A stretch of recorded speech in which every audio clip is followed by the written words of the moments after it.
Only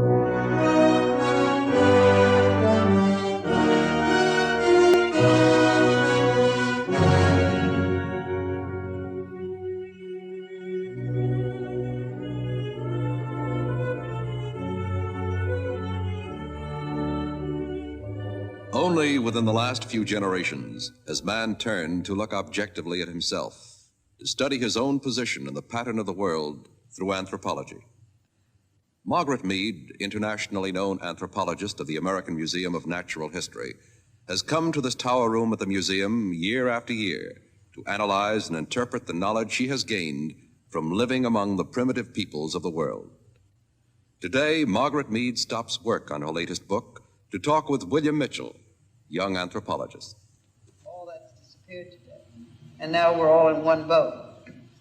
As I've been telling my friends about this impending trip of mine to the South Seas, I keep getting this stereotype of the happy savage. You know, the carefree people dancing the hula all day on a tropical island with swaying palm trees and breezes and all. Did you come across that? Well, of course, I had it 100% in the 20s when I went to Samoa, because the South Seas in those days just represented this wonderful escape. Even the Samoan or the Tahitian, who were our real image of the happy savage, of course, weren't anything like as happy as they looked to us, because we just put them in a category of they don't have to do what we have to do. They don't have to wear clothes. They can just bathe in the sea. They can have fresh flowers around their neck. They can make love to a different girl every night, and she's always beautiful and nobody minds. They don't have to do any work. That was the picture. But for most of the parts of the world where savages live, they live in them because they're savage and difficult places. And people from civilization have pushed out into all the livable parts. And it's the jungle and the Arctic that is so sparsely furnished with food that it takes hundreds of acres for one man. It's a horrid, malaria-infested mangrove swamp where most of the primitive people in the world live. And the life that they live is a reflection of how hard it is to get food, of how much they distrust each other because they don't understand what are the causes of the disease and the poverty and the things that overtake them on, so that this whole image of happy primitive man is one that we've cooked up out of our heads on the whole. Now, at the same time, of course, there are many people who are much happier than others. Samoans were happier on the whole, better fed, gayer, happier than any of the peoples that I know in New Guinea. And even in New Guinea, you'd find fairly trusting, warm, friendly people on one mountaintop, and you'd go 10 miles away and find a very suspicious, cannibalistic, savage sort of people. Differences of this sort, differences in what we sometimes call the ethos, the emotional tone of a society, can grow up very easily with these small groups. You only have to look at, say, a tribe of 500 or 600 people and look at the leading people in it and say, all right, suppose we kill 5 of them and leave the other 5 alive. Suppose they're killed in war or in a headhunting raid or an epidemic. How would they tip the culture in another direction? And just as we know that even in our great societies, an ideology, a few leaders with some new ideas can give a tremendously changed tilt to the whole of a human society. Mm-hmm. You take Henry VIII and Cromwell and Abraham Lincoln, Hitler, tipping them for good or for evil. You can imagine what can happen when you've only got maybe 500 people or 1,000 people. So the death of one person instead of another makes all the difference, and you get a tilt in one direction or another. I suppose that just about everyone is fascinated with the study of exotic peoples and reading about them, but how do you feel the anthropologist can apply all of this varied information to the understanding of, say, our own civilization? What we have to do is to take each one of these societies as a kind of a laboratory in which we study some of the possibilities of human nature, and then come back and say, human beings could do this that we thought they couldn't do. And we have to re-examine our own culture-bound, ethnocentric notions of how people can learn and how they can live and what kind of people they can be, and then re-examining our own notions and widening them so that we have far greater sense of what people might do, could do, then we can go ahead and make changes that are constant with our own society and with our own ideals. Now, you mentioned about people sometimes being culture-bound, such as believing that their own society is the best, has the best ideology and way of life and all. Now, how do you cope with that sort of problem, particularly with Americans who very often feel that they have the best society in the whole world? Yes, of course, Americans are particularly likely to have this point of view because we're made up of people who left other countries because they thought America was going to be better, and when they got here were pretty busy showing their cousins they left behind how much better it was, so that we gradually built up a picture of the best of all possible worlds. And we've been extraordinarily fortunate, too, because we had this great empty continent with vast resources on which we could build new ways of life, unfettered by the past. But of course, in doing it, we've ended up with this pretty narrow notion, so that one of the most useful things that anthropology can do, especially for Americans, and there's some other countries that need quite a lot of it too, Great Britain, the Scots, Scandinavian countries, all of them, they're fortunate countries that have fared very well in recent history and tend to feel that they have the best solutions in the world. They can all profit by a knowledge of the contrasts between themselves and other societies, and realizing that their culture is, comparatively speaking, very recent, very special, and only one version of the way in which human beings can do things. This brings us back again to the concept of culture boundness. Say, for example, the kind of misconceptions that can arise when we apply our concept or idea of what the marriage pattern for a society should be, such as in our society it's monogamy, to a group who allow promiscuous sexual relationships. And then we say that they are bad while we are right. I know. Well, this has several variations. The notion that savages, of course, do things differently from the way we do. The notion that we're superior, monogamy is superior and we're superior, and therefore the people that we put on a lower scale couldn't possibly behave the way we do. And then a lot of odd beliefs in the 19th century about evolution, you see, that put us at the top of the scale. So whatever we were had to be farthest away from what the most primitive man was. So they invented something called group marriage, which we've never found anywhere.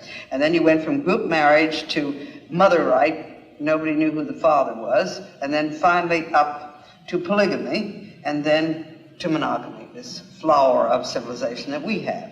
Now this is mainly, we think today, a myth, that monogamy is the fundamental form of pair relations in the human species.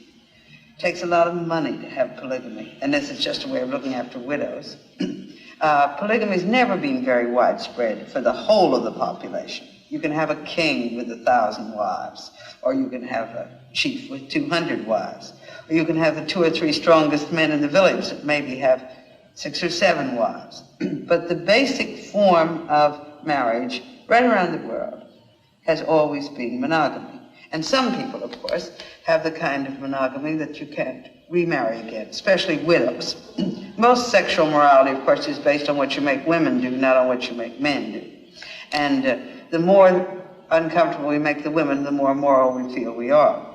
Now, we have today what can be technically called brittle or serial monogamy, because the minute you permit divorce, of course, people may all be monogamous at any one moment, but they're not married to the same person.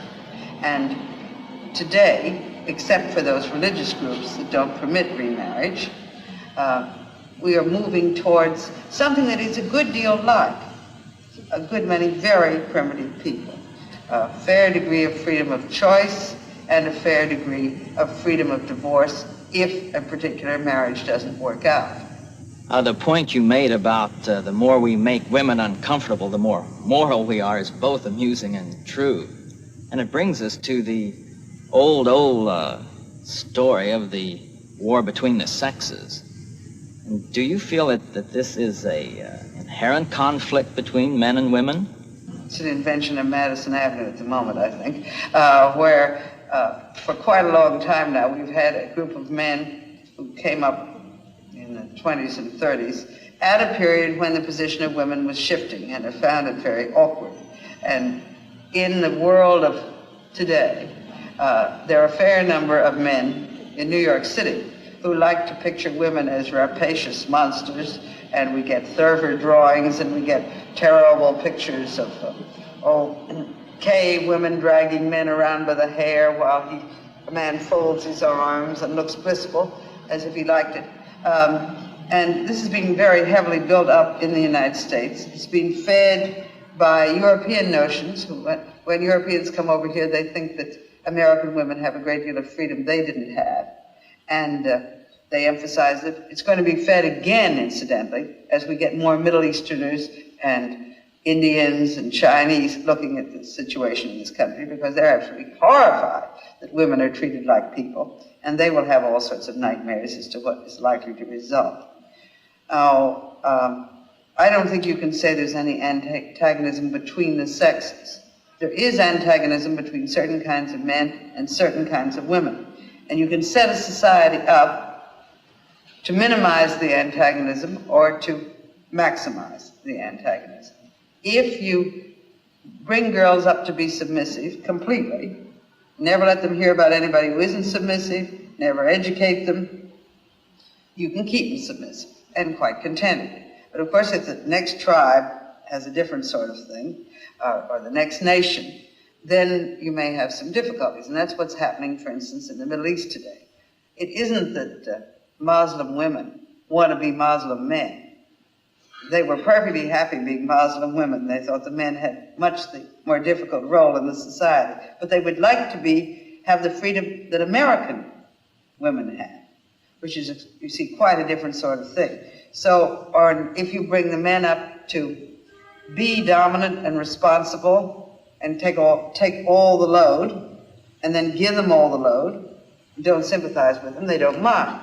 But today you get continual complaint by men of the amount of responsibility they're expected to bear. And they also complain because women are living longer. That's one of the things they're complaining about. So that at any point in history, when the relationship between the sexes are changing, you're likely to get all sorts of things. Nightmares on the part of the men that the women are taking control. You get them way back in primitive society, too. When I first came in here today, you said that you were working on this book for children here.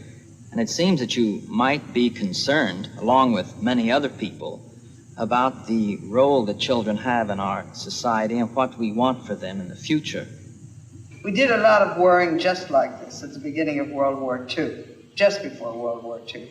Magazines were just filled with attacks on the younger generation. It had no conscience, no dedication, no commitment, nothing. And I remember I was talking to a group just before World War II, and the students sent up questions. And one of the questions was, ought one to have a conscience? Well, if you're still worrying as to whether you ought to have a conscience or not, you haven't lost your conscience very far. Now, since World War II and all these years of the Cold War and the uneasy peace, we've again had a lot of discussion and a lot of worry about what kind of young people we're bringing up.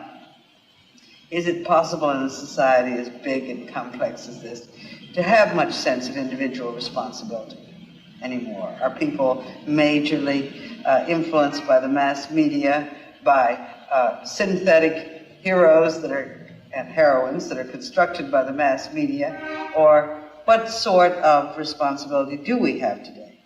I think it is true that people are more impressed by the size of the enterprise. They're impressed with the size of this country. When youngsters start planning to go to college today, they think over all the colleges in the United States and arrange them in order and figure out what their chances are to get in everything from Harvard down to the smallest little college in their own community.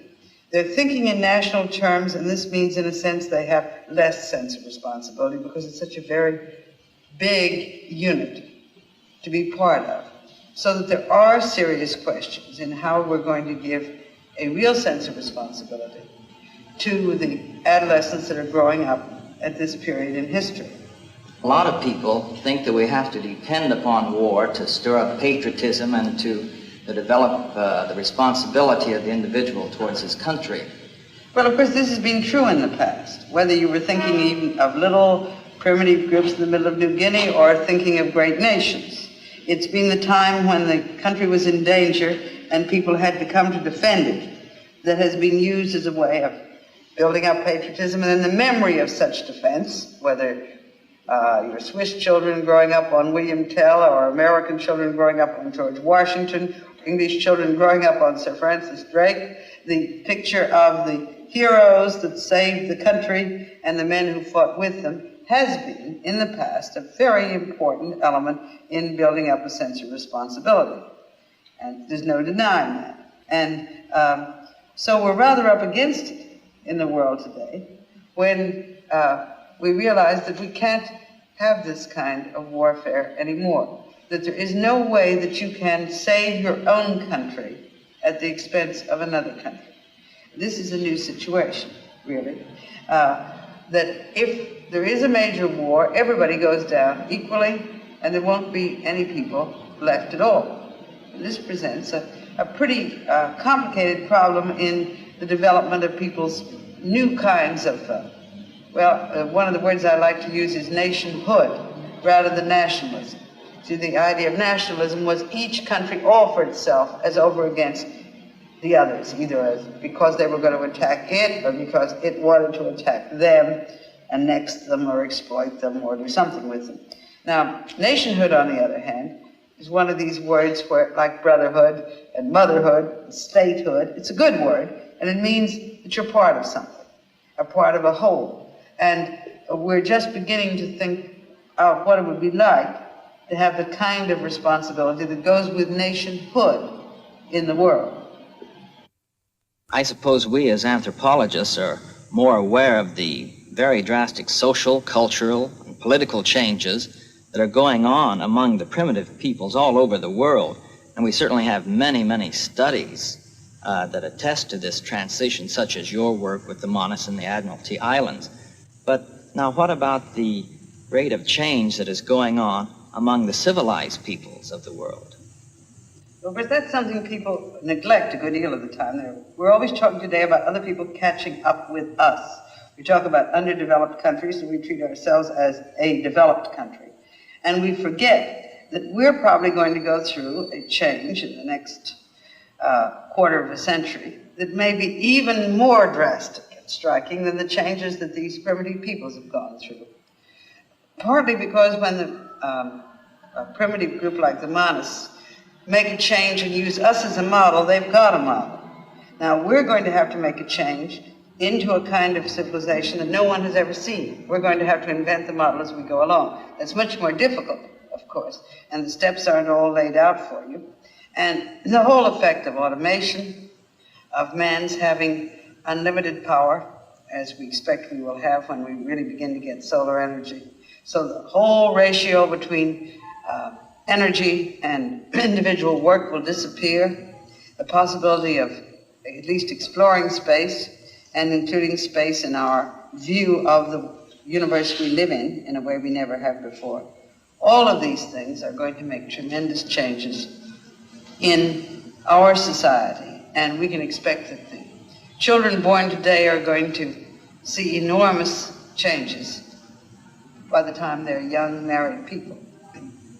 Now, suppose we had an anthropologist writing many years hence.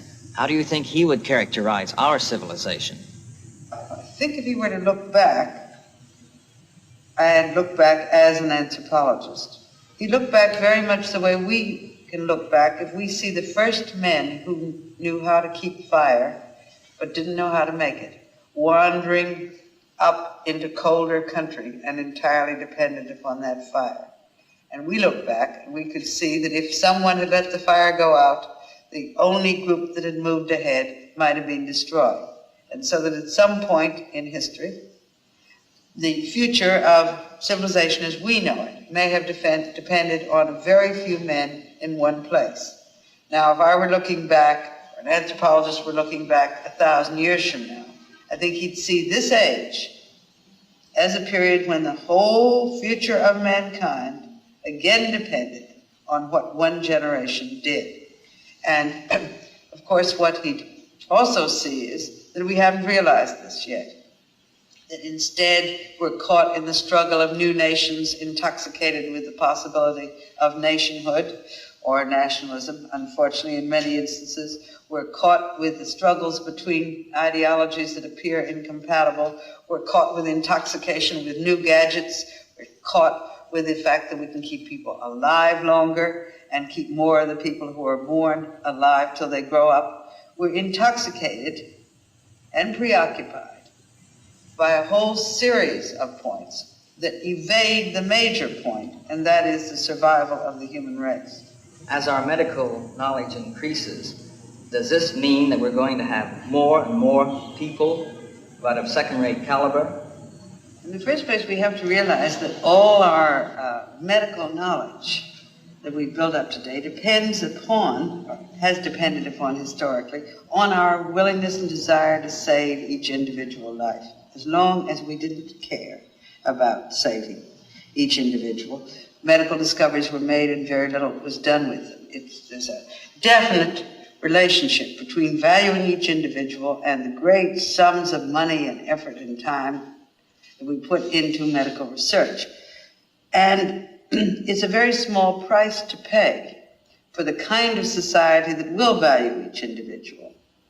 We have to save some individuals who may remain throughout life handicapped. So we can expect to have an increase in the proportion of the surviving handicapped, sort of people who would die under privileged conditions, who are both feeble-minded and poorly functioning in many other ways. But that is a small group, and I think a very small price to pay. Then we also have the whole question that we're saving people who are weaker in particular respects.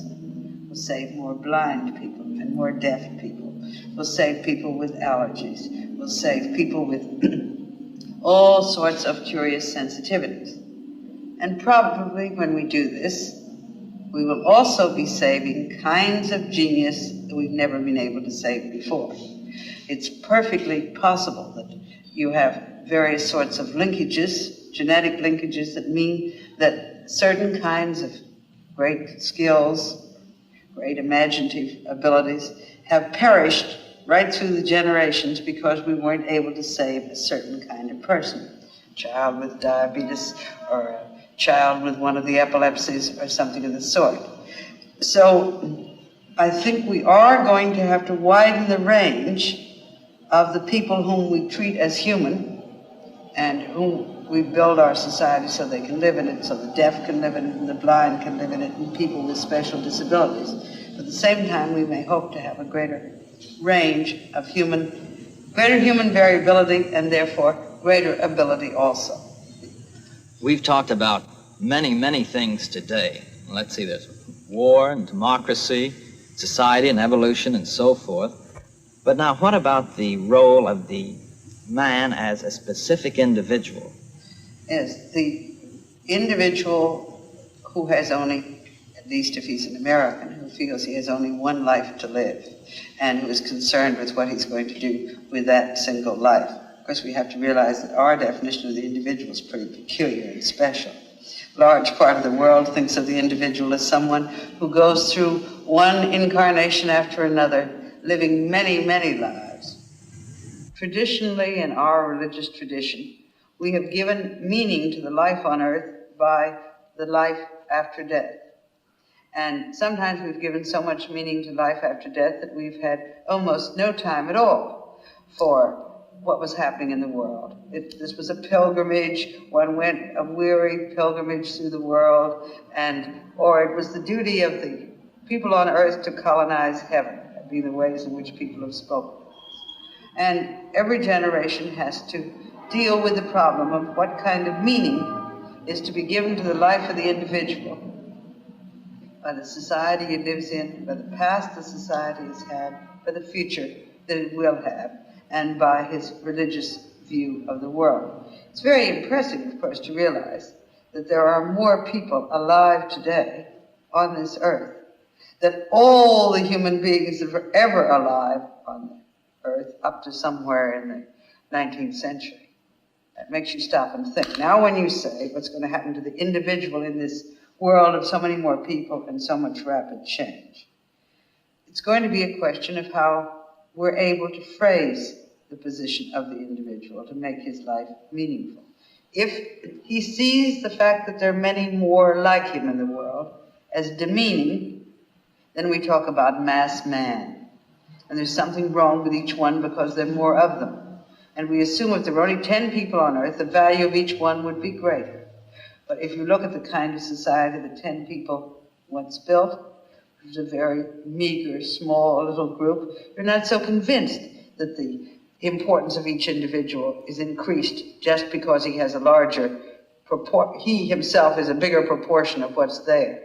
So that we can see the part that each individual plays as a function of the grandeur of the whole effort.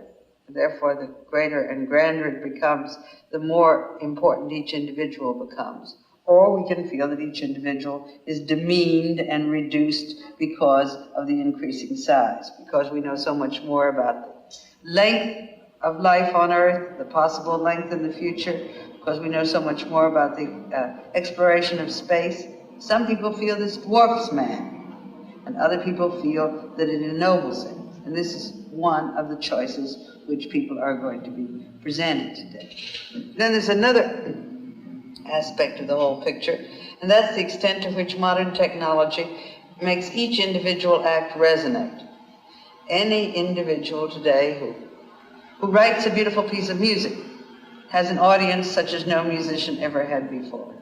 Anyone who writes a poem has an immediate possible audience greater than anyone ever had before. And if we see our great modern civilization with its mass media as a new kind of resonating system that can be tapped by any individual in any spot, we get a slightly different picture of whether the individual is being dwarfed or ennobled.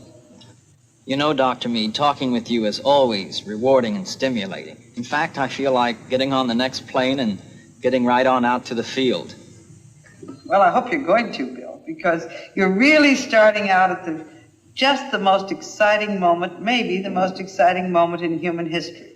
We've gone far enough now with anthropology, with psychology, with our studies of small children, so we're beginning to know something about human behavior. We're beginning to know the sort of thing about human behavior that the natural scientists know and that have made it possible for them to do all the things they've done in the last 100 years. And now we're just entering the period of the human sciences where we can use the same kind of method and knowledge and devotion that gave us our results in the natural sciences, but combined with a very different attitude towards the world, because we won't be dealing with things, we'll be dealing with human beings.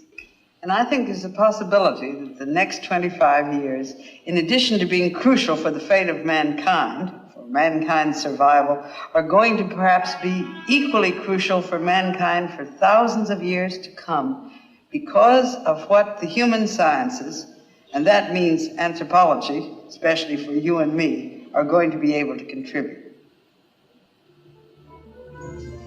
The NBC television network has presented a conversation with Margaret Mead, internationally known anthropologist of the American Museum of Natural History, and William Mitchell, research associate for the Jewish Family Service.